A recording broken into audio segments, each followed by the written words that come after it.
ರಾಜ್ಯ ಕಾಂಗ್ರೆಸ್ನಲ್ಲಿ ಕುರ್ಚಿ ಕಾವು ಜೋರಾಗ್ತಾ ಇದೆ.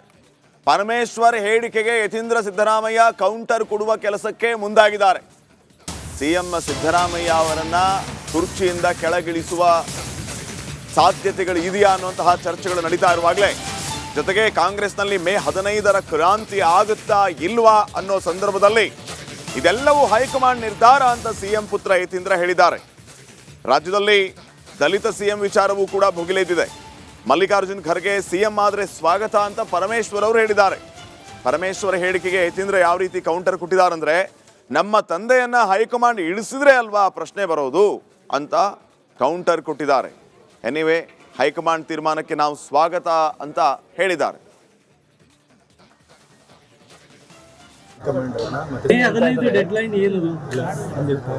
ನವೆಂಬರಿಂದಲೂ ಹೇಳ್ತಾನೆ ಇದ್ದಾರೆ, ಇದೇ ಪ್ರಶ್ನೆ ಕೇಳ್ತಿದ್ದಾರೆ. ನಾನು ಕೂಡ ಉತ್ತರ ಕೊಟ್ಕೊಂಡೇ ಬರ್ತಾ ಇದ್ದೀನಿ. ಸೊ ಮತ್ತೆ ಹೇಳಬೇಕಿದ್ರೆ ಈಗಾಗಲೇ ಎಲ್ಲ ಹೇಳಾಗಿದೆ. ಸೊ ಮತ್ತಿನ್ನೇನು ಇದು ವಿಷಯವಾಗಿ ನಾವು ಮಾತಾಡೋದಿಲ್ಲ. ಸೊ ಏನೇ ಇದ್ದರೂ ನೀವು ಕಾಂಗ್ರೆಸ್ ಪಕ್ಷದ ಹೈಕಮಾಂಡ್ ಅವರನ್ನ ಮತ್ತೆ ಸೇಮ್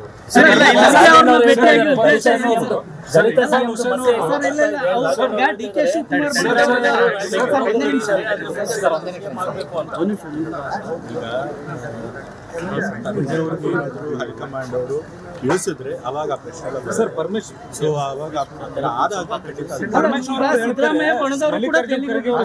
ಸ್ವಾಗತ ಮಾಡ್ತೀವಿ ಅನ್ನೋ ವಿಚಾರವನ್ನು ಪ್ರಸ್ತಾಪ ಮಾಡಿದ್ದೀವಿ. ಹೈಕಮಾಂಡ್ ಈ ತೀರ್ಮಾನ ಮಾದೇವಪ್ಪ ಅವ್ರ ಮನೆಯಲ್ಲಿ, ಸುನಿಲ್ ಬೋಸ್ ಅವ್ರ ಮನೆಯಲ್ಲಿ, ಅಪ್ಪನಗೌಡ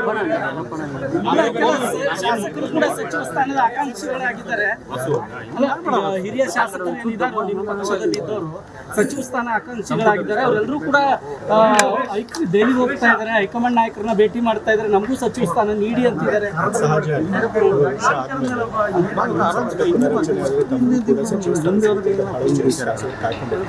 ನಿರೀಕ್ಷೆಯಲ್ಲಿ ಇರ್ತಾರೆ. ಸೊ ಹಾಗಾಗಿ ಅವರು ಆ ವಿಚಾರವಾಗಿ ಹೋದ್ರೆ ಡೆಡ್ಲೈನ್ ಏನದು ಈ ಬಗ್ಗೆ ಇನ್ನಷ್ಟು ಮಾಹಿತಿಯನ್ನು ನೀಡಿದ್ದಾರೆ ಪ್ರತಿನಿಧಿ ಹನುಮಂತ. ಈಗ ಫೋನ್ ಸಂಪರ್ಕದಲ್ಲಿ ಹನುಮಂತ, ಯತೀಂದ್ರ ಅವರ ಹೇಳಿಕೆಯನ್ನ ಗಮನಿಸ್ತಾ ಇದ್ದಾಗ ಮತ್ತಷ್ಟು ಪ್ರೊವೋಕ್ ಮಾಡುವಂತಹ ಕೆಲಸ ಆಗ್ತಾ ಇದೆಯಾ ಕಾಂಗ್ರೆಸ್ ನಾಯಕರನ್ನ ಅನ್ನುವಂತಹ ಪ್ರಶ್ನೆ ಕೂಡ ಮೂಡುತ್ತೆ. ಯಾಕಂದ್ರೆ ನಮ್ಮ ತಂದೆಯವ್ರನ್ನ ಕೆಳಗಡೆ ಇಳಿಸಿದ್ರಲ್ವಾ ಪ್ರಶ್ನೆ ಬರೋದು ಅಂತಂದ್ರೆ ಬೇರೆಯವರು ಸಿಎಂ ಆಗೋದಕ್ಕೆ ಇವರು ಒಪ್ಪಿಗೆನೇ ಇಲ್ಲ ಅನ್ನೋ ರೀತಿಯಲ್ಲಿ ಮಾತಾಡ್ತಾ ಇದಾರಲ್ಲ.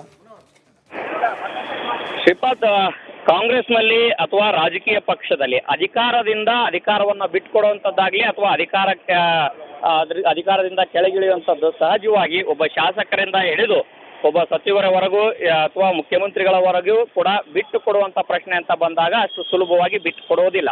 ಅದಕ್ಕೆ ರಾಜಕೀಯವಾದಂತಹ ಒಂದಷ್ಟು ದಾಳ ಪ್ರತಿದಾಳಗಳು, ಚದುರಂಗದ ಆಟಗಳು ಹಾಗೇ ಆಗ್ತವೆ. ಆ ಒಂದು ಹಿನ್ನೆಲೆಯಲ್ಲಿ ಕಾಂಗ್ರೆಸ್ನಲ್ಲೇ ಈಗ ರಾಜಕೀಯ ಚದುರಂಗದ ಆಟ ಜೋರಾಗಿ ನಡೀತಾ ಇದೆ. ಒಂದು ಕಡೆಗೆ ಸಚಿವರೆಲ್ಲರೂ ಕೂಡ ಹೋಗಿ ಕಾಂಗ್ರೆಸ್ ಹೈಕಮಾಂಡ್ ನಾಯಕರನ್ನ ಎಐಸಿಸಿ ಅಧ್ಯಕ್ಷ ಮಲ್ಲಿಕಾರ್ಜುನ್ ಖರ್ಗೆ ಅವರನ್ನ ಭೇಟಿ ಮಾಡ್ತಾ ಇದ್ದಾರೆ. ಮತ್ತೊಂದು ಕಡೆಗೆ ಡಿಸಿಎಂ ಡಿ.ಕೆ. ಶಿವಕುಮಾರ್ ಅವರು ಕೂಡ ಹೋಗಿ ಭೇಟಿಯಾಗಿ ಮಾತುಕತೆಯನ್ನ ನಡೆಸಿದ್ರು. ಇಂತಹ ಸಂದರ್ಭದಲ್ಲಿ ಎಲ್ಲವೂ ಕೂಡ ಗೊಂದಲಗಳನ್ನ ಬಗೆಹರಿಸಬೇಕು ಅನ್ನುವಂತ ಒತ್ತಾಯಗಳು ಕೂಡ ಸಚಿವರೆಲ್ಲರೂ ಕೂಡ ಮಾಡ್ತಾ ಇದ್ದಾರೆ. ಸಚಿವರು, ಶಾಸಕರು ಸೇರಿದಂತೆ ಗೊಂದಲಗಳನ್ನ ಬಗೆಹರಿಸಿ ಅನ್ನುವಂಥ ಮಾತುಗಳನ್ನ ಹೇಳ್ತಾ ಇರುವಂತದ್ದು.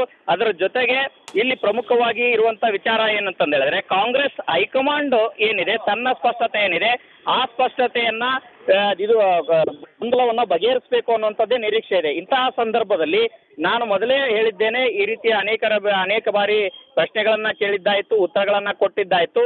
ಆದರೆ ಹೈಕಮಾಂಡ್ ಇಳಿಸುವಂತ ಪ್ರಸಂಗಗಳ ಒಂದು ವೇಳೆ ದಲಿತ ಸಿಎಂ ಅಂತ ಕೂಗಂತ ಬಂದಾಗ ಅದು ಇರುವಂತ ಮುಖ್ಯಮಂತ್ರಿಗಳನ್ನ ಇಳಿಸಿದಾಗ ಮತ್ತೆ ಅಂತ ಆಪ್ಷನ್ ಬರುತ್ತೆ ಅಂತ ಮಾತುಗಳನ್ನು ಕೂಡ ಆಡಿರುವಂತದ್ದು. ಆದ್ರೆ ಒಂದು ಸೂಕ್ಷ್ಮವಾಗಿ ಗಮನಿಸಬೇಕಾದಂತ ವಿಚಾರ ಏನಂತಂದ ಹೇಳಿದ್ರೆ, ಯತೀಂದ್ರ ಸಿದ್ದರಾಮಯ್ಯ ಅವರು ಎಲ್ಲೋ ಒಂದು ಕಡೆಗೆ ಎಚ್ಚರಿಕೆಯ ಸ್ಟೇಟ್ಮೆಂಟ್ ಅನ್ನ ಕೊಡ್ಲಿಕ್ಕೆ ಮುಂದಾದ್ರ ಅನ್ನೋಂತ ಒಂದು ಪ್ರಶ್ನೆ ಮಾಡ್ತಾರೆ. ಯಾಕೆಂತಂದ ಹೇಳಿದ್ರೆ, ಈ ಹಿಂದೆ ಅವರ ಹೇಳಿಕೆಗಳನ್ನ ಗಮನಿಸಿದಾಗ ಮೊದಲೇ ಎಲ್ಲ ಯಾವುದೇ ಕಾರಣಕ್ಕೂ ಬದಲಾವಣೆ ಆಗೋದಿಲ್ಲ, 5 ವರ್ಷ ಪೂರ್ಣಾವಧಿ ಮುಖ್ಯಮಂತ್ರಿಯಾಗಿ ತಂದೆಯವರೇ ಇರ್ತಾರೆ ಅನ್ನೋಂಥ ಮಾತುಗಳನ್ನ ಹೇಳಿದ್ರು.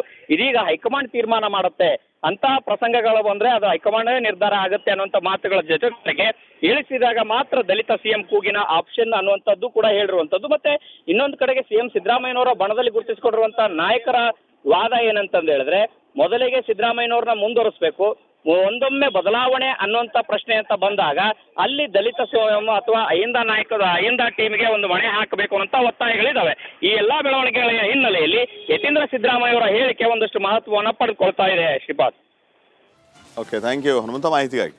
ರಾಜ್ಯ ಕಾಂಗ್ರೆಸ್ನಲ್ಲಿ ಕುರ್ಚಿ ಕಾವು ಜೋರಾಗ್ತಾ ಇದೆ.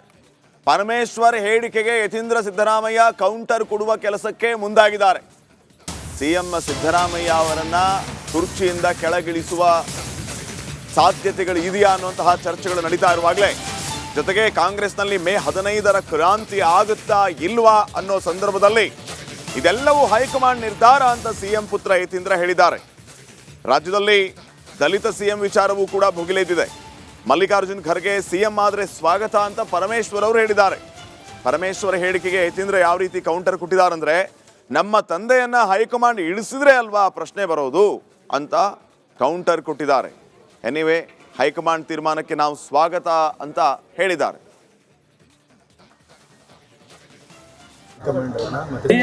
ಡೆಡ್ಲೈನ್ ಏನದು? ನವೆಂಬರಿಂದಲೂ ಹೇಳ್ತಾನೆ ಇದ್ದಾರೆ, ಇದೇ ಪ್ರಶ್ನೆ ಕೇಳ್ತಿದ್ದಾರೆ. ನಾನು ಕೂಡ ಉತ್ತರ ಕೊಟ್ಕೊಂಡೇ ಬರ್ತಾ ಇದ್ದೀನಿ. ಸೊ ಮತ್ತೆ ಹೇಳಬೇಕಿದ್ರೆ ಈಗಾಗಲೇ ಎಲ್ಲ ಹೇಳಾಗಿದೆ. ಸೊ ಮತ್ತಿನೇನು ಇದು ವಿಷಯವಾಗಿ ನಾವು ಮಾತಾಡೋದಿಲ್ಲ. ಸೊ ಏನೇ ಇದ್ದರೂ ನೀವು ಕಾಂಗ್ರೆಸ್ ಪಕ್ಷದ ಹೈಕಮಾಂಡ್ ಅವ್ರನ್ನ ಮತ್ತೆ ಸಿಎಂ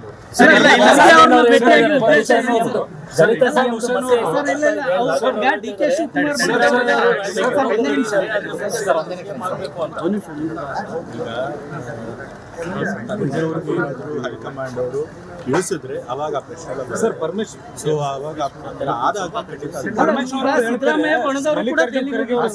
ಸ್ವಾಗತ ಮಾಡ್ತೀವಿ ಅನ್ನೋ ವಿಚಾರವನ್ನು ಪ್ರಸ್ತಾಪ ಮಾಡಿದ್ದಾರೆ. ಹೈಕಮಾಂಡ್ ಈ ತೀರ್ಮಾನ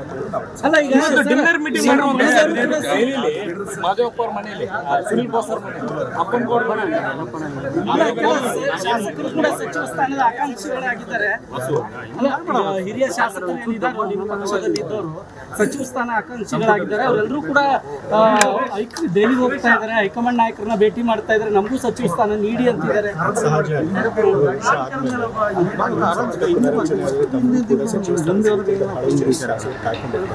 ನಿರೀಕ್ಷೆಯಲ್ಲಿ ಇರ್ತಾರೆ. ಸೊ ಹಾಗಾಗಿ ಅವರು ಆ ವಿಚಾರವಾಗಿ ಹೋದ್ರೆ ಅದು ಡೆಡ್ಲೈನ್ ಏನದು?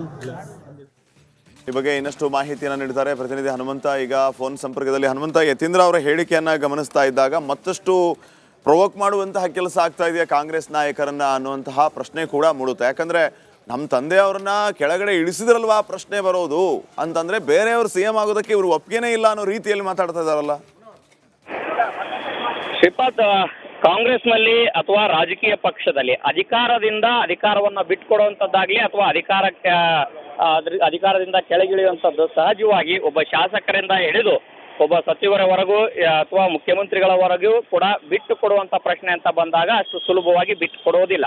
ಅದಕ್ಕೆ ರಾಜಕೀಯವಾದಂತಹ ಒಂದಷ್ಟು ದಾಳ ಪ್ರತಿದಾಳಗಳು, ಚದುರಂಗದ ಆಟಗಳು ಹಾಗೇ ಆಗ್ತವೆ. ಆ ಒಂದು ಹಿನ್ನೆಲೆಯಲ್ಲಿ ಕಾಂಗ್ರೆಸ್ನಲ್ಲೇ ಈಗ ರಾಜಕೀಯ ಚದುರಂಗದ ಆಟ ಜೋರಾಗಿ ನಡೀತಾ ಇದೆ. ಒಂದು ಕಡೆಗೆ ಸಚಿವರೆಲ್ಲರೂ ಕೂಡ ಹೋಗಿ ಕಾಂಗ್ರೆಸ್ ಹೈಕಮಾಂಡ್ ನಾಯಕರನ್ನ ಎಐಸಿಸಿ ಅಧ್ಯಕ್ಷ ಮಲ್ಲಿಕಾರ್ಜುನ್ ಖರ್ಗೆ ಅವರನ್ನ ಭೇಟಿ ಮಾಡ್ತಾ ಇದ್ದಾರೆ. ಮತ್ತೊಂದು ಕಡೆಗೆ ಡಿಸಿಎಂ ಡಿ.ಕೆ. ಶಿವಕುಮಾರ್ ಅವರು ಕೂಡ ಹೋಗಿ ಭೇಟಿಯಾಗಿ ಮಾತುಕತೆಯನ್ನ ನಡೆಸಿದ್ರು. ಇಂತಹ ಸಂದರ್ಭದಲ್ಲಿ ಎಲ್ಲವೂ ಕೂಡ ಗೊಂದಲಗಳನ್ನ ಬಗೆಹರಿಸಬೇಕು ಅನ್ನೋಂಥ ಒತ್ತಾಯಗಳು ಕೂಡ ಸಚಿವರೆಲ್ಲರೂ ಕೂಡ ಮಾಡ್ತಾ ಇದ್ದಾರೆ. ಸಚಿವರು, ಶಾಸಕರು ಸೇರಿದಂತೆ ಗೊಂದಲಗಳನ್ನ ಬಗೆಹರಿಸಿ ಅನ್ನೋಂಥ ಮಾತುಗಳನ್ನ ಹೇಳ್ತಾ ಇರುವಂತದ್ದು. ಅದರ ಜೊತೆಗೆ ಇಲ್ಲಿ ಪ್ರಮುಖವಾಗಿ ಇರುವಂತ ವಿಚಾರ ಏನಂತಂದ ಹೇಳಿದ್ರೆ, ಕಾಂಗ್ರೆಸ್ ಹೈಕಮಾಂಡ್ ಏನಿದೆ ತನ್ನ ಸ್ಪಷ್ಟತೆ ಏನಿದೆ ಆ ಸ್ಪಷ್ಟತೆಯನ್ನ ಇದು ಗೊಂದಲವನ್ನ ಬಗೆಹರಿಸಬೇಕು ಅನ್ನುವಂಥದ್ದೇ ನಿರೀಕ್ಷೆ ಇದೆ. ಇಂತಹ ಸಂದರ್ಭದಲ್ಲಿ ನಾನು ಮೊದಲೇ ಹೇಳಿದ್ದೇನೆ, ಈ ರೀತಿಯ ಅನೇಕ ಬಾರಿ ಪ್ರಶ್ನೆಗಳನ್ನ ಕೇಳಿದ್ದಾಯ್ತು, ಉತ್ತರಗಳನ್ನ ಕೊಟ್ಟಿದ್ದಾಯ್ತು. ಆದರೆ ಹೈಕಮಾಂಡ್ ಇಳಿಸುವಂತ ಪ್ರಸಂಗಗಳ ಒಂದು ವೇಳೆ ದಲಿತ ಸಿಎಂ ಅಂತ ಕೂಗಂತ ಬಂದಾಗ ಅದು ಇರುವಂತ ಮುಖ್ಯಮಂತ್ರಿಗಳನ್ನ ಇಳಿಸಿದಾಗ ಮತ್ತೆ ಅಂತ ಆಪ್ಷನ್ ಬರುತ್ತೆ ಅಂತ ಮಾತುಗಳನ್ನು ಕೂಡ ಆಡಿರುವಂತದ್ದು. ಆದ್ರೆ ಒಂದು ಸೂಕ್ಷ್ಮವಾಗಿ ಗಮನಿಸಬೇಕಾದಂತ ವಿಚಾರ ಏನಂತಂದ ಹೇಳಿದ್ರೆ, ಯತೀಂದ್ರ ಸಿದ್ದರಾಮಯ್ಯ ಅವರು ಎಲ್ಲೋ ಒಂದು ಕಡೆಗೆ ಎಚ್ಚರಿಕೆಯ ಸ್ಟೇಟ್ಮೆಂಟ್ ಅನ್ನ ಕೊಡ್ಲಿಕ್ಕೆ ಮುಂದಾದ್ರ ಅನ್ನೋಂತ ಒಂದು ಪ್ರಶ್ನೆ ಮಾಡ್ತಾರೆ. ಯಾಕೆಂತಂದ ಹೇಳಿದ್ರೆ, ಈ ಹಿಂದೆ ಅವರ ಹೇಳಿಕೆಗಳನ್ನ ಗಮನಿಸಿದಾಗ ಮೊದಲೇ ಯಾವುದೇ ಕಾರಣಕ್ಕೂ ಬದಲಾವಣೆ ಆಗೋದಿಲ್ಲ, 5 ವರ್ಷ ಪೂರ್ಣಾವಧಿ ಮುಖ್ಯಮಂತ್ರಿಯಾಗಿ ತಂದೆಯವರೇ ಇರ್ತಾರೆ ಅನ್ನೋಂಥ ಮಾತುಗಳನ್ನ ಹೇಳಿದ್ರು. ಇದೀಗ ಹೈಕಮಾಂಡ್ ತೀರ್ಮಾನ ಮಾಡುತ್ತೆ ಅಂತಹ ಪ್ರಸಂಗಗಳು ಬಂದ್ರೆ ಅದು ಹೈಕಮಾಂಡ್ ನಿರ್ಧಾರ ಆಗುತ್ತೆ ಅನ್ನುವಂಥ ಮಾತುಗಳ ಜೊತೆಗೆ ಇಳಿಸಿದಾಗ ಮಾತ್ರ ದಲಿತ ಸಿಎಂ ಕೂಗಿನ ಆಪ್ಷನ್ ಅನ್ನುವಂಥದ್ದು ಕೂಡ ಹೇಳಿರುವಂಥದ್ದು. ಮತ್ತೆ ಇನ್ನೊಂದು ಕಡೆಗೆ ಸಿಎಂ ಸಿದ್ದರಾಮಯ್ಯನವರ ಬಣದಲ್ಲಿ ಗುರುತಿಸಿಕೊಂಡಿರುವಂತ ನಾಯಕರ ವಾದ ಏನಂತಂದು ಹೇಳಿದ್ರೆ, ಮೊದಲಿಗೆ ಸಿದ್ದರಾಮಯ್ಯನವ್ರನ್ನ ಮುಂದುವರಿಸಬೇಕು, ಒಂದೊಮ್ಮೆ ಬದಲಾವಣೆ ಅನ್ನುವಂಥ ಪ್ರಶ್ನೆ ಅಂತ ಬಂದಾಗ ಅಲ್ಲಿ ದಲಿತ ಅಥವಾ ಅಹಿಂದ ಟೀಮ್ಗೆ ಒಂದು ಮಣೆ ಹಾಕಬೇಕು ಅಂತ ಒತ್ತಾಯಗಳಿದ್ದಾವೆ. ಈ ಎಲ್ಲಾ ಬೆಳವಣಿಗೆಗಳ ಹಿನ್ನೆಲೆಯಲ್ಲಿ ಯತೀಂದ್ರ ಸಿದ್ದರಾಮಯ್ಯ ಅವರ ಹೇಳಿಕೆ ಒಂದಷ್ಟು ಮಹತ್ವವನ್ನು ಪಡೆದುಕೊಳ್ತಾ ಇದೆ. Shripad, okay, thank you Hanumanta ಮಾಹಿತಿಗಾಗಿ.